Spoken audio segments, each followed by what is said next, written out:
following podcast may contain strong language. Listener discretion is advised.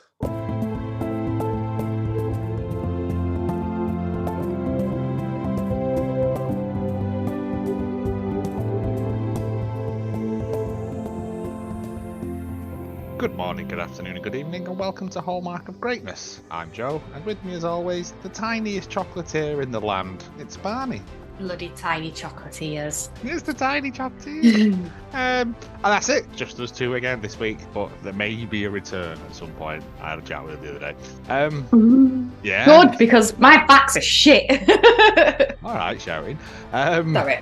Yeah, well, I mean, there's not a lot about that. Before we get into the film, if you want to keep up to date with all the Hallmark of Greatness gossip, you can follow us on Twitter, and it is still Twitter, despite what my phone says, at Hallmark of Great, all one word, or we are on Instagram and Facebook at Hallmark of Greatness. It's a Hallmark film this week, a legitimate, proper It is. Hallmark film. And why muck about for time when we can just go straight into it? 2017, The Birthday Wish. Yes. Now, do you have a synopsis? No. No. It's fine. Because you picked it off the cuff, and then I thought, oh, I need to actually watch this. I did watch Love on the Air, but when it came to having to rewatch it today, it has been taken off Prime, so we had to emergency pick something. So we picked The Birthday Wish because it is the day after this comes out is my 29th birthday again. No. I know. Younger than me. I'm so old now. I did get a compliment from a lovely charity man the other day saying I had very nice skin, but I think he was just after my bank details. No, I was going to say, was he after wearing it? You have no, very nice he was skin. very nice. Yes, because anyway. he's charity man. I know, but I've got to take whatever compliments I can get. I was just like, no, I'm not giving it to asthmatic donkeys or whatever the hell he was collecting for. You know, them ones you get on daytime television where it's just bizarre stuff. This bat was kept in it. Yeah, it's bats. Anyway, 2017's The Birthday Wish. On her birthday, see what they did, a woman who desperately wants her boyfriend to propose to her wishes for the opportunity to see into the future with surprising results. Now, so I was like, all right, this will just be like the wedding veil one we done a while back. Yeah. Surprisingly not. It's way more bizarre than that because I still don't understand what happened. And I've watched the first bit of this twice because Amazon's not very good with remembering where you're up to in a film. I was expecting a time travel-y one. Yeah. Or like that is not what we got. Or like the nurse one at Christmas. Yeah. Whatever that was. Oh, yeah. Time traveling shed. Yeah. Darren's going to be pissed if you keep him with this title in his favourite film. It's a terrible film. But yeah, so, I mean, let's get into it. We're introduced to the heroine of this film, who I believe is called Gwen. Gwen, yeah. And she's working with Dave. You're right, Dave. So Gwen is a director of adverts. Yeah, really shit adverts by the looks of it. The fact that they're so proud of this one for whatever it is, despite the fact it looks terrible. So I think this one was for Prosecco, weren't it? But it literally it's a man and a woman in like evening wear. He hands her a glass, she necks it, and then he goes, "Whoa!" to camera like that. And I'm like, that's not what I want in my brand of Prosecco. He's like, drink it and get pissed. It's because she says it needs more oomph. And apparently him doing that face is all the oomph they need. Oh, okay. I, again, didn't pick up on that. I was too busy going, how is this advertising booze? Anyway. But yeah. But then she treats everybody to a frozen yogurt truck outside. Yeah, because they've been shooting this advert for a week, apparently. I don't know how long adverts take to film, but I'm assuming not a week. In the end of December? Yeah, this is... I think like 2 days before New Year, isn't it? Yeah, because she says she's going spending New Year with a boyfriend, and then it's her birthday. So to me, that's like that time of where nobody knows what day it is between Christmas and New Year. Yeah, but she's the director, and Dave is the artistic director. He basically draws these 4-panel like storyboards, and that's his job. She wants to do some pickup shots for stuff, and he's like, we don't need them. There's this other fella, what's he called? Friggin' Bruce? Oh, the knobhead one. He's such a prick to that other lad, like all the way through it. Like, because this other lad keeps bringing him coffees, and he keeps slapping them out of his hand and stuff. Yeah, I did wonder about that. What was that? I think it was like a bit, but it just made me hate him. because I was like, it's not a relatable. It just makes you look like a bully. Because I saw it later on and I thought, there's something here. No, he does it all the way through. He sort of just like bullies him constantly all the way through. But anyway, they filmed this advert and like, okay, that was better. She's going to this, like you said, this New Year's Eve party with her boyfriend, Alex, who has a very big character turn halfway through this film as well, where he suddenly becomes a monster. He's a weatherman. He is Tony Volcano. I love his reel that she puts together later on. It just proper makes me laugh.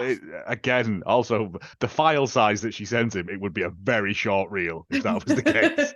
It's like 300 kilobytes. And then like a couple of days after that, she's celebrating her 30th birthday. She has amazing birthdays, and she's like shows him these pictures that she carries around with her of her previous birthdays. And she's holding up her fingers for like how many ones she is. Oh, I didn't get that. I was super going. You can't go tens and ones, can you? Obviously, because you've only got 10 fingers. But yeah, so she's like 28, and she's holding 8 fingers up and stuff. But yeah, they went to Vegas for 1 year. They booked out an entire B&B the other year, and they had like a luau, despite the fact it was like -4 degrees outside. And I was like, that's just a recipe for pneumonia, isn't it? She doesn't care. She's having a birthday she doesn't fun. care. And so, but this is special. It's her 30th. It's her 30th one, so they're going to have a special birthday. And she's desperate for Alex to propose to her because, like all women in these films, they are not complete unless they are married. You know? And they've been going out for 3 years, she says. 3 years, right? Hold your fingers up for that, Gwen. But we know Alex is a knob off the bat because he tells her she's got lipstick on her teeth. I mean, I would respect that. I mean, yeah, I would too. Because then he does tell her she looks nice, which is unusual because normally the men of these are horrible. You just be like, you look like a dick. You've got the first half of this film, Alex is quite nice. Like he's clearly like driven by his job doing business. Whatever business it is, he's a weatherman. Oh, he's a weatherman, isn't he? Yes. But then like halfway through, he just becomes like an insufferable prick for no reason. And I was like, did I miss a bit? I think they thought, we've made him too nice. How do we get out of this? But she does string him along for a very long time. So they go to this party, and it looks kind of boring white people party. And she's like, oh, it's nearly midnight. Let's go on the balcony outside. And then he's like, oh, this balcony looks like a lot like the one in your Prosecco advert. And she doesn't neck a glass of Prosecco and go, yeah, you're right, it does. Because it comes on at the party and they all cheer at the man. Yeah, they all cheer at this terrible advert. It's like, I mean, it's kind of like me drunk on a Friday night watching the Home Shopping Channel going, I could really do with one of those collapsible hoses. I haven't got a garden. But, so yeah, and then the clock rings 12 and she's thinking, he's going to ask me on the stroke of midnight. That's romantic. Is it? He doesn't. And she's he just seems very confused by the fact they're on a balcony. When is getting proposed to on midnight on New Year's Eve a thing? I don't know. I think it's a cliche thing, like, Happy New Year, let's get married type thing. Well, isn't this the bit where she's like, did you drink the ring?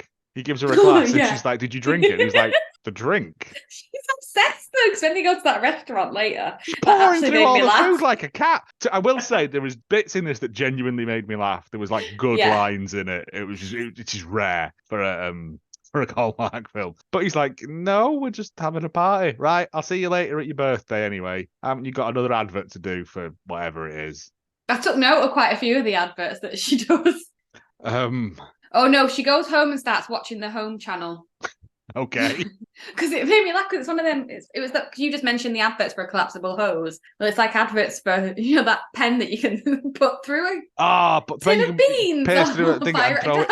Throw it like a dart. Yeah, man, I love that. I love those adverts. And when they have really dirty carpets and they get the carpet cleaner out, I love watching it. Oh, you need the spin mop. The spin mop's a good one. It's 2 rotating mops on a broom that rotate. That's it. But they always show them like mopping up like cereal. And you'd sweep that up first, wouldn't you? You wouldn't mop it. Well, you wouldn't, because the dog would come and drop it before you have a chance anyway. There's one for like a portable, like a dust devil handy vac thing. And she's sucking up spaghetti and stuff with it. And I'm like, you don't need that's going to get into your filter and go mouldy, right? So think of that first. But also, pick it up. Like, you don't need to hoover up spaghetti. Nobody does. Just laziness. Anyway.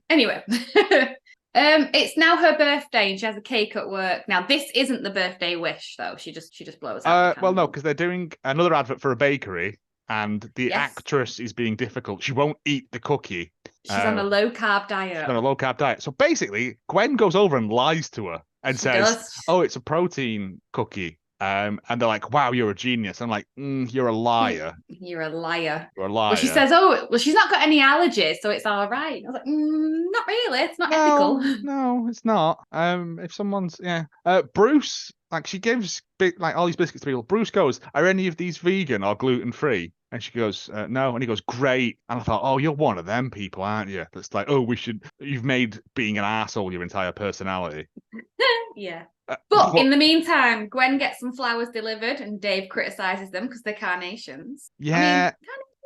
I mean, carnations. Flowers is flowers, isn't it? Yeah. Yeah. She also gets like a handbag delivered, or like a satchel. Handbag. A handbag, a satchel delivered, and a load of balloons. I mean, it's a Hallmark film. They've got our balloons. Got our balloons, to be fair. And then as they're shooting the advert, the balloons pop, and like she's at fault. Dave's storyboard for this one is great. She eats the biscuit, and her husband turns into a superhero. Yep, that's what a local bakery wants. Pants Man, if you remember from The Apprentice. Oh, I miss The Apprentice. It's still on, bizarrely. I will say you should watch Australian Traitors. Quite good. Yes, I did hear it on the radio, and then I've completely forgot. Didn't get into the American one because they were all very American, but the Australian one is quite good because there's like nice people and absolute assholes on it already. Well, Australian TV seems to be better anyway. Yeah, like that Married at First Sight and stuff is just way better than ours. I ain't got time. I ain't got time for a 52-part series. Like, so yeah, they're filming all this, and then like they go out to dinner, but he meets her there, which is a strange thing that they do in these films. Like they don't arrive at the restaurant together. One of them goes and sits there for ages, and then the other one like shows up, which is weird to me. Right, that's because she likes to immerse herself in whatever the advert is that they're doing. So for the cookie one, she ate a load of cookies. The next advert they're doing is for a minivan. So she pulls up to the restaurant in this minivan. No, isn't that after the dream?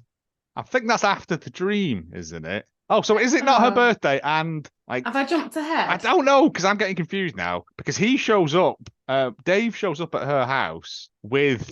Oh, she can't go to the fundraising thing because she's not well. Dave shows up with some soup, I think. And this is where the wish gets made. This is where the birthday wish gets made.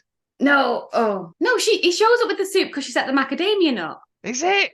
When does she make the wish then? That's the whole part of the film out. When does she make the wish? She makes the wish on the big cookie with the match in it. Right. So the next thing I've got is they go on the date. They go to a restaurant where everyone gets engaged, and this is where she pours through all of her food looking for a ring. Yeah. And then he gives her a smartphone ring, which is just bizarre, because how can you answer a call on your ring? Which finger shall I put it on? Doesn't matter. It's not real. And this is it. And then she complains that her list is not being met. And then he pops over with a cookie, a giant cookie with a candle in it. Right. Okay. Here we go. Right. So, yeah. So she goes home in a huff because Alex is kind of a knobhead, but you know, he's basically Brick Tamlin from Brick from Anchorman. He's like so Dave shows up and he's like, "Oh, it's your birthday and you didn't have any cake because you rushed off for some reason. I can't remember why. I bought you this massive cookie and here's not a candle. I've put a match in it and blow that out and make a wish." So she does. And he's like, "I'm not going to tell you what will happen because it'll come true. It won't go." No, she tells him, doesn't she? She went, "There's no way it'll come true. I want to see what my life's like in 10 years. Yeah, but when she blows the match out, we hear tinkly music and dramatic blowing, so we know that's the wish made. I will say the person that does the music in Hallmark films needs to calm down. Because all the way through this, there's like music, and it's very distracting. So she goes to bed. Dave leaves. She goes to bed. She wakes up the next morning, and she's got cataracts. She can't see. She can't see. It's like that time I drank the really cheap whiskey and went blind temporarily. So I thought, she's 10 years into the future. I thought she's going to need glasses. I thought, this is good, right? So she does some good comedy walking to the opticians, doing big steps up and stuff. It's quite fun. And it's not her local eye doctor, her regular eye doctor. It's some guy insane optician. Yeah. Who is just known as optometrist in the cast list as well. Like, he doesn't have a name. And she's trying to read the things on the wall. And he's like, "No, that's wrong. I'm going to give you some eye drops." So everything will become clearer. Yeah. See, foreshadowing. She pops these things in, and then they put her in that better or worse machine, and she has this like in Total Recall flashback sort of thing, and she sees herself with 3 kids in this minivan with a dog. And Dave, who has got like a hat on, and he says, "I love you, I do."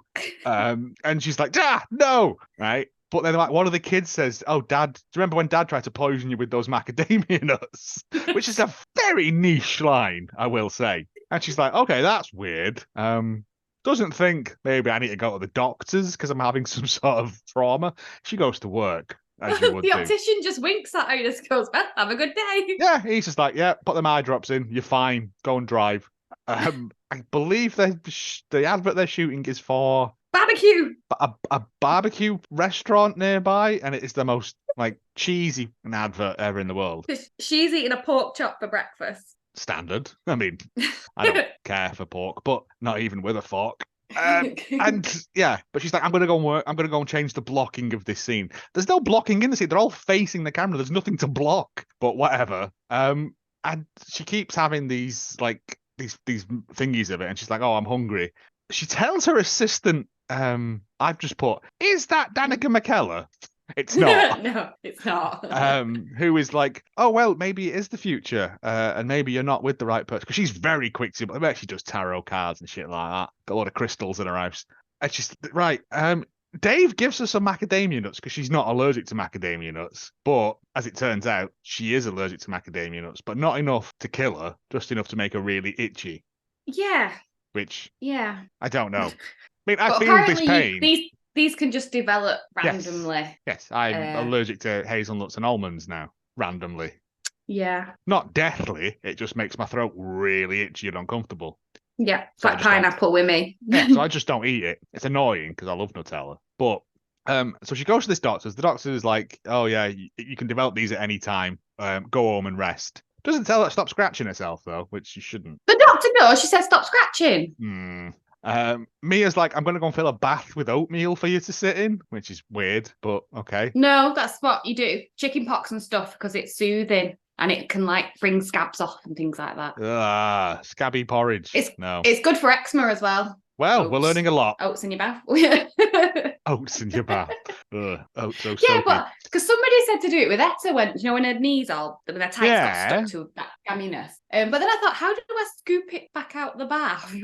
Just put Minnie in the bath afterwards, and she goes, "I'm porridge." Stop, little pot, stop. Yeah, so that's why I never did it because I thought, how do I scoop the oats back out? You just rest. Can you not just put it on the knee like a poultice? And anyway, we're getting off. It doesn't matter. Anyway.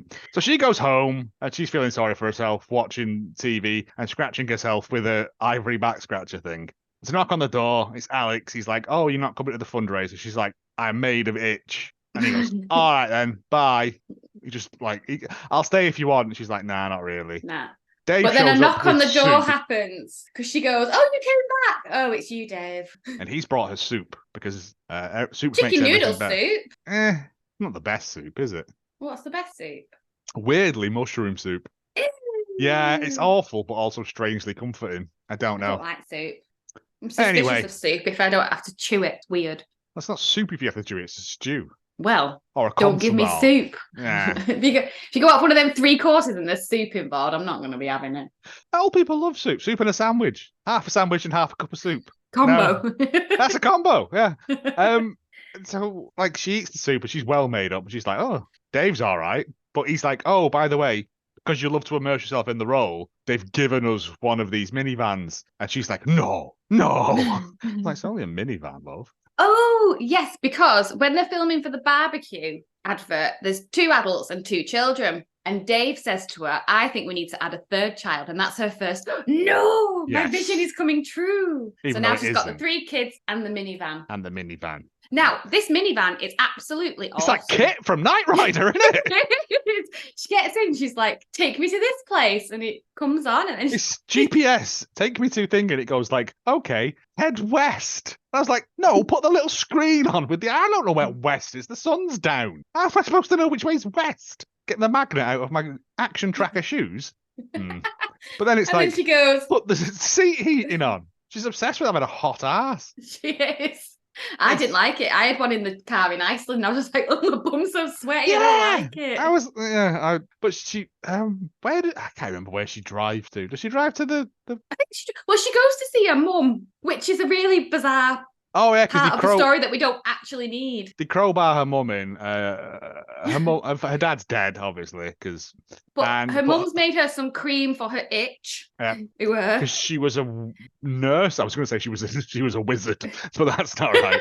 Yeah, because she was a nurse, but she won't tell her what's in it, and I'm like, and then they make a cake, and this really offended me. we always make a cake together on your birthday. Yeah, and then they eat the cake with 2 forks, and they don't cut a slice or anything. No, they just pull it apart. She's obsessed with food being pulled apart. She loves it. That salad, she doesn't even eat it. But you can't even like take any round for neighbour or anything because you. It's my cake, my birthday. You can't make me cry on my birthday. But yeah, her mum's like, oh well, maybe like she tries to offer like homespun wisdom, but none of it really lands because she hasn't. The only person she's told is non-Danica McKellar about the vision. Yeah. But then she sees her at the restaurant next anyway. Well, yes, they go to. Is it? See, this is where I got confused with the other restaurant. So they go to a restaurant. It's where the people are dancing right next to the table. Oh, yeah, that was really uncomfortable. I was like, you knocked my drink over, sunshine, doing a spin. Yeah, a bit. So his phone keeps pinging, and this is where he has his part of his turnaround there. He keeps answering his phone. And then he gets a message that they're on the city gossip page. And then she's got a picture with the minivan. Yep. And he's like, why are you driving a minivan? Don't know why Americans don't like minivans.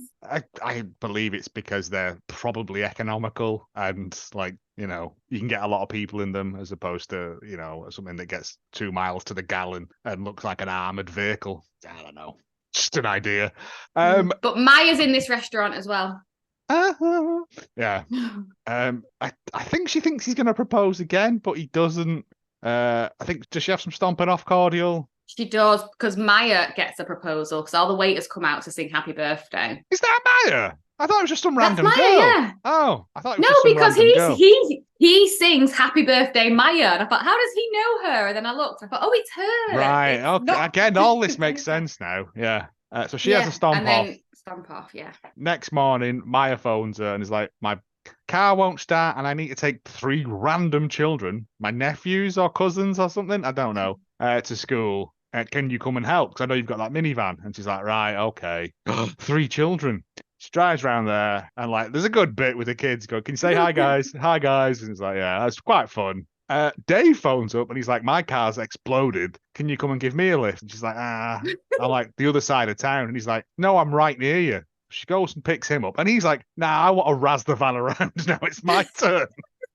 I'll drive. Okay. And I'm like, are you insured on that? Donuts in the middle of school. Yeah, they drive. He's singing one of those 10 Green Bottle style songs with these kids and having a whale of a time to show that he's a good father figure. Yeah. One of them puts the hat on him that he's wearing in the I love you flashback or flash forward, whichever bit. And she's like, oh, it's all coming true. And I'm like, but these aren't your kids. They're not your kids. 3 of them are Chinese. It's very strange.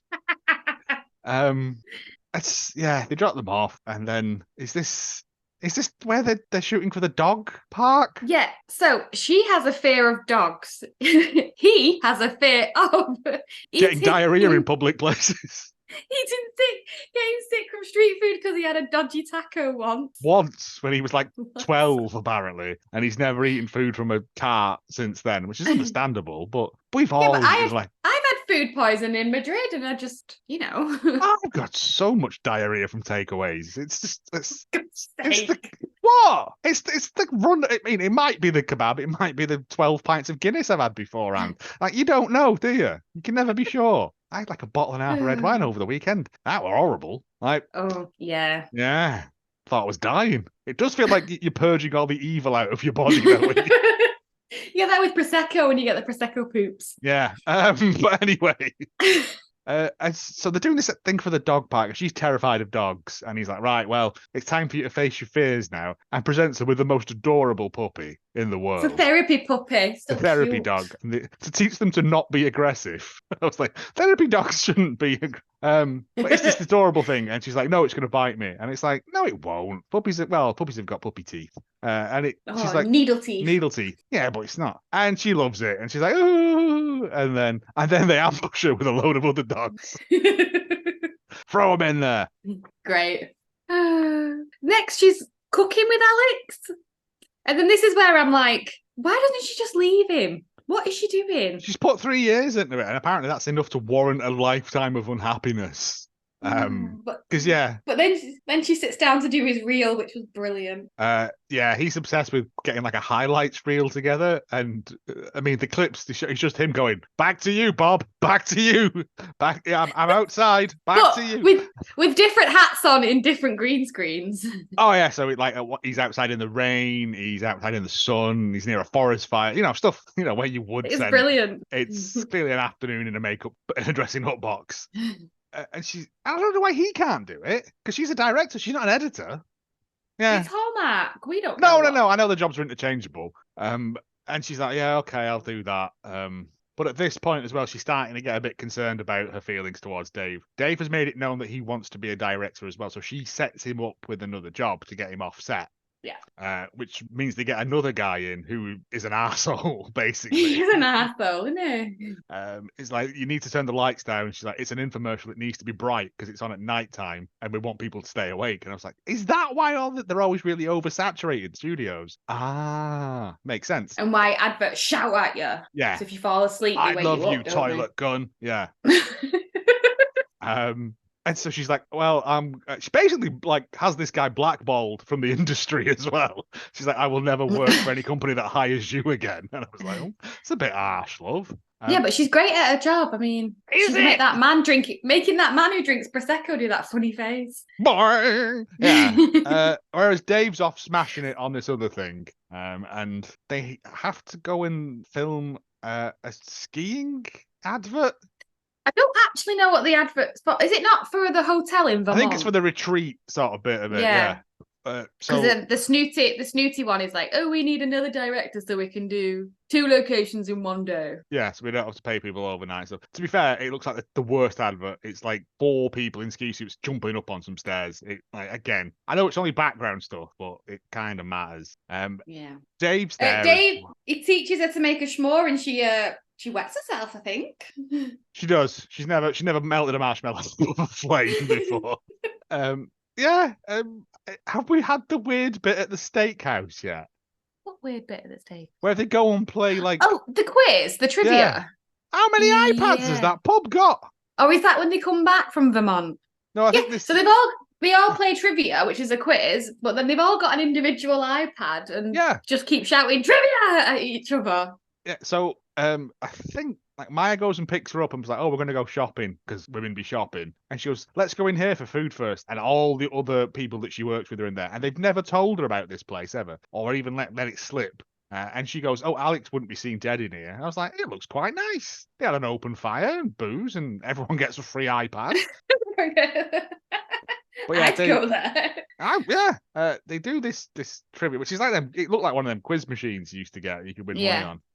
She wins, obviously, because she's the hero, but Dave comes second. They all leave. Bruce is a knobhead still. He's yelling at that other lad all the way through it. And then they go outside, and there's a man selling hot pretzels outside a restaurant, which I feel is a poor place to put your food cart, outside somewhere that sells food already. But what do I know? Unless you eat your nachos, you get drunk, and then you think, oh, I'll have a pretzel on my way home. Yeah, possibly. I don't know. Be shitting out your ass after a kebab, though, will you? No, but she's like, right, you helped conquer my fear of dogs. You have to eat this pretzel. And I was like, not the same. And he's like, lovely. She goes, there is 0% chance of you getting ill off this. Isn't that right? To the guy. And the guy who's running the stall just goes, I haven't washed my hands ever, but yeah, it'll probably be fine. You'll be right. It's bread. But Dave tells me he wants to do more trivia together. And she's like, oh, I know what that means. And he's like, yeah. Been to the optician, developed that wink. Code. Has she been back to the optician yet? I know she goes back and it's the same guy. And I was like, why have we come back? Because it's just the same flashbacks. I did write that down somewhere. Yeah. Because the eye board where you cover one eye and you read the letters, Yeah. whatever that's called, it spells out Dave. Yeah. That's like a good bit of a foreshadow. This will not help at all. So they're at they're at this thing. Dave like shows up there. They cook this thing, and for some reason, Alex is there as well at this ski resort thing. So this is a really bizarre thing. So when they're making the schmoz and she's like getting very excited, this older couple comes and joins them. And then Dave says it's his birthday, so she sets a marshmallow on fire and makes him blow it out. And then they have like a mini argument. Meanwhile, this old couple is just like, I'd have got up and left. I'd have been like, this is kind of awkward, but also this is the only fire and we're old. Yeah. She stomps off. For some reason, Alex is there. He doesn't explain why. He just says he's joining them. Yeah. They always do, though, don't they? They just show up in the third act unnecessarily. And he's like, Mum turns up unnecessarily next. No, we get a phone call from Mum. Yeah. It's bizarre. No, that's after the Alex is like, oh, I know what you want. He runs into like the gift shop and comes out with like a fucking brass ring, like a Tanzanite. And it's in the shape of one of them. Is it a cruller donut from Krispy Kreme? Oh, and he's like, there you go. Will you marry me? And of course, he's on one knee. Dave sees this, doesn't wait to hang about, immediately goes into huff mode, stomps off, sends her a text. Blocks her and everything. Texts her, I've had to go back to the city. I hope you're happy. And then I didn't see the end of the thing, but I think it says something like, "You looks like you got what you always wanted," or something. I was like, all right, mate, fucking hell. But she says no to Alex. She says, no, like, this isn't what I want. I don't love you. You're kind of a knobhead. But also, only in the past couple of days this has happened. Maybe it's the future visions. Who knows? So she stumbles around everywhere trying to find Dave. She goes back to that bar where Bruce is there, and he's like, oh, Dave was just here, but you've missed him. Oh, where could he be? And Dave goes, probably mucking about with dogs in the park, like he always is. There he is, yeah. Right, but this is weird because he stood facing away from the dogs with headphones on. She has to walk through the dogs, conquer her fears, see symbolism, right? But then he says to the dog walkers, can we take a minute, guys? What were you doing? You were stood there ignoring everyone with your headphones on. He was filming the dog food advert. Was he? Didn't look like he was. Just mucking around in the park with a load of dogs. Yeah. And then she goes, oh, I've called it off with Alex, but you didn't hang around to find out. And he's like, I love you. Always have. And then this is where I don't know what happens after this because my copy of it stopped because of Amazon's weird thing. I'm assuming it's just deep kissing. So they have a smooch, but then it comes up 1 year later. And it's her birthday again. Happy 31st birthday, Gwen. And then she gets handed a baby. And I thought, oh, this isn't very Hallmarky. She's not married. Who's this baby? The baby is Maya's baby. Yeah, they got married before. Yeah. But she's got a dog. And it's licking her face. Lovely. Yeah. And Dave's then she blows out a a candle. She blows out a candle and Dave immediately hands her a ring and proposes. And that's the film. And then I wrote, oh no. And then it goes 10 years later, and then we get the same memory that she had at the Mad Optician. Oh, you see, that's clever, isn't it? But the kid says, tell me again how Daddy nearly killed you with macadamia nuts. And she went, no, he didn't try to kill me. I didn't know I was allergic. It's like, so it's changed because they're now in love. And then that's the end of the film. It would have been better if he was like hitting her with a catapult with a macadamia nuts in him or something like that. That'd be fun. Yeah, that's the big the film. welts where the nuts hit. Yeah, I'll teach you. They're not even real nuts, apparently. They're the seeds. But yeah, that was 2017's The Birthday Wish. I quite enjoyed this. Like, it was all right. It was quite snappily written. There was jokes in it. She wasn't like obnoxiously annoying like the leading women in these things normally are. And apart from Bruce, who can get in the bin, everyone else in it was quite normal and well adjusted. So yeah. Oh, we forgot to mention that Mum FaceTimes her to tell her that she's getting married to Charles. Some old man she's just met, but at that point you're on bonus time anyway, innit? So, you know. But really irrelevant part of the story. Again, it adds nothing to it. She basically says, well, you're not sad about Dad? And she's like, you have to move on. I was like, how long has he been dead? 6 weeks. Did he die just before Christmas? And she's like, come on, Frank, you're moving in. The core concept of it is good, and it isn't time travel-y, which is what I was concerned with. True. It was done in quite a bizarre but interesting way, like Psych, or whatever it was called, that program where you could see in the future. Yeah. Your score? 6 flaming marshmallows. Oh, that's quite good. I'm going to give it 4 silver macadamia nuts. Ooh. I quite liked it. It was fun, and I genuinely laughed at some bits. I did laugh at which bits, is rare for these films. And I want a Jarvis in my car that tells me that, you know. To head west. Maybe it was just trying to get her to explore the Oregon Trail. What we on? Facts. Facts. Director was Peter. Oh, my writing's awful. I went old school and did writing in a notebook and everything this time. Peter DeLuise. DeLuise? DeLuise? Find him from... No, it's not. I was going to say, it's not Dom DeLuise's son again, is it? Because if it is. No. He's known most... Is it? We're being haunted by this man. Officer... Yeah, because I've just noticed what films he's also directed and I really want to watch one. He's best known for his role as Officer Doug Penhall in the Fox series 21 Jump Street. He's done a few of these films: A Taste of Summer, A Brush with Love, Snow Coming, and Hanukkah on Rye. Oh, we'll do that for... I'm going to say I'm sure I've mentioned Hanukkah on Rye before. I think we have. I'm going to have to find it now at some point. We'll do that for Passover. And he's also directed some episodes in a series called Garage Sale Mysteries. That comes up a lot. I think it's one of them Hallmark mystery things where it's like, oh no, someone has moved the hands of a clock, and then they have to spend ages discovering who it was, and it's all for like not important reasons. Like an escape room. Sort of, but rubbisher. Isn't there like the tea room mysteries as well? I'm sure there's a few different kinds of them. I should probably watch this one, see how bad they are. They keep coming up, don't they? I think it's just everyone gets a turn on it. You go and direct. You've directed one Hallmark film. It's your turn to direct some episodes. You got to do 2 episodes of the car boot sale mysteries, car boot challenge mysteries. What's the car boot? Sorry, yeah, trunk sale. I don't know what you call them. Flea market mysteries. Would it be a flea market or a garage sale? They don't do car boot sales, do the Americans? I don't know. American people, do you have car boot sales where people sell stuff out of the boot of their car in a muddy field at 7 o'clock on a Sunday morning? Let us know. Yeah, please, because I'm intrigued. Trunk of your car, sorry. Trunk of your car. You set out a little table, but it's mostly tat. Like, it's mostly crap that nobody wants and you're trying to get rid of. Like a load of Barbies with no heads or, stuff like that. Old C90 tapes that don't work. Like, stuff like that, yeah. Yeah. Gwen was played by Jessie Schramm. She is 37 years old, which she would have been 30 at the time of recording. Wow. Ish. Yeah. Give or take. Well, that was the first thing I looked at because I thought if she's playing a 30-year-old, I'm going to do Katie Proud and go and see how old she actually was. She is most famous for 39 episodes of Chicago Med, and she plays Dr. Hannah Asher. I've never watched it, so I don't know. Chicago Med is like Chicago Hope, but not. Is it not a Hallmark version? Is ER not set in Chicago as well? Yeah, I think it is, actually. Yeah, you see? All the hospitals are in Chicago. Bean Town. Don't be ill anywhere else.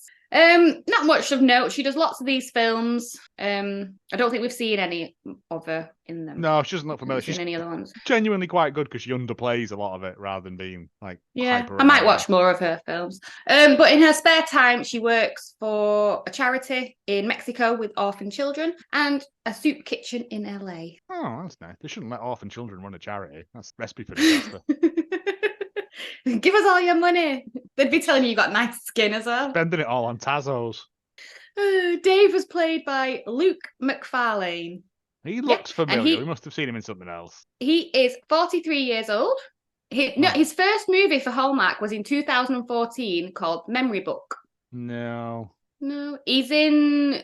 I looked through it. I couldn't see any films that he would have been in, apart from he's in the cast of Netflix's Single All the Way. Don't know what that is. I don't know if and interesting fact, he can play the cello, and this was shown in Hallmark's Christmas film, Christmas at the Chateau. See, I feel like I've seen Christmas at the Chateau.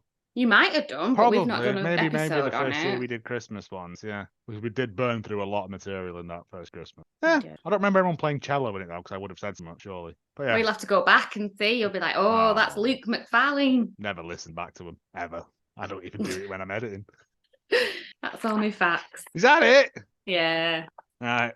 Well, to be fair, the reviews for this overwhelmingly positive. Like everyone, I couldn't find a bad review. The lowest I found was like a 7. And it was just justified, I think. Because it's not a terrible film. So we got a 10 out of 10. Believe by Smathers, 919 and some numbers. The Birthday Wish is a whimsical creation. It's full of whimsy. Okay. Written by Third Rock from the Sun alumni. Alumni? That was alumni. Anyway, Julia Sherman-Wolfe. This is her 4th Hallmark movie installment, and she's slated for more projects with Crown Media. About the movie, the birthday girl Gwen makes a wish about her future. She sees a future that her current life path is not on. Even though she has a steady bow, sometimes the perfect guy isn't the best fit for you. Through seeing her future self, she begins to realise that now is not what brings meaning and happiness to her life. She falls for Dave, the fellow co-worker, and the guy she's been waiting for. This is a cute family fun movie the entire family can watch without pausing to rush the kids out of the room. That was the bit that made me go. But that's all Hallmark films, because they don't do sexy times in Hallmark. I would like to see if this was on Dove.org. Yeah. I didn't see that it was. No, it's fine. But I was like, you pause the film if there's like kissing. I don't know, weird. A great underlying theme. We watched Predator up until the skinned man was in the tree, and then we turned it off. It's just weird. A great underlying theme is people show love in the most normal ways we may not realise at the moment. The moments, whether it is a large chocolate chip cookie for your birthday or being surrounded by a pack of cute puppies, defines that special wishes can reveal the greatest stories about our lives. This movie is about which path is really the best one. So. Okay, Smathers. I mean, the only thing that really annoys me. It's not really a review, is it? No. Again, everything else was basically the plot of the film, just read back out to you.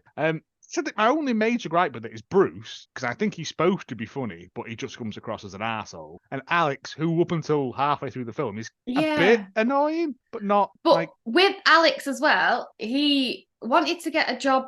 I don't know, was he wanted to be a producer or something? You know, he wanted to go to California and work for a big weather. I don't know what you're going to do in California. Hot. Scorchio every day. Scorchio.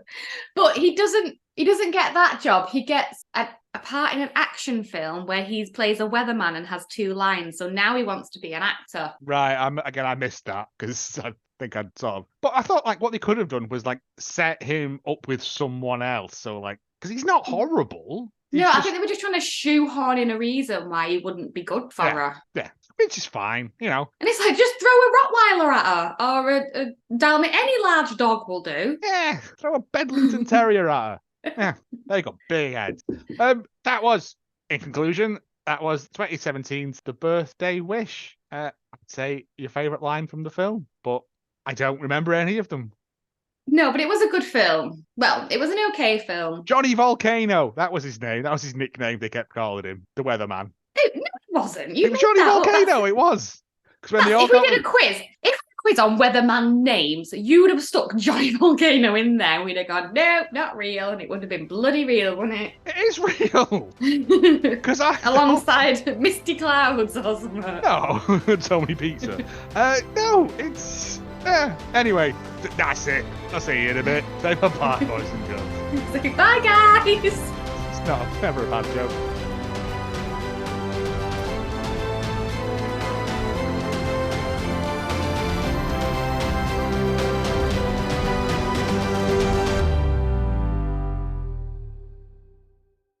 Paul Daniels' wig is a good name for a band.